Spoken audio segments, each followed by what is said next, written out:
ಪುಣ್ಯಕೋಟಿಯ ಮಾತ ಕೇಳಿ ಕಣ್ಣ ನೀರನು ಸುರಿಸಿ ನೊಂದು ಕನ್ನೆಗಿವಳನು ಕೊಂದು ತಿಂದರೆ ಮೆಚ್ಚನ ಪರಮಾತ್ಮನು.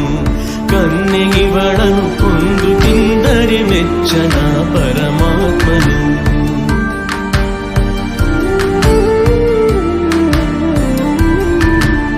ಎನ್ನ ಒಡ ಹುಟ್ಟಕ್ಕ ನೀನು ನಿನ್ನ ಕೊಂದು ಏನ ಪಡೆವೆನು ಎನ್ನುತ್ತಾ ಹುಲಿ ಹಾರಿ ನೆಗೆದು ತನ್ನ ಪ್ರಾಣವ ಬಿಟ್ಟಿತು.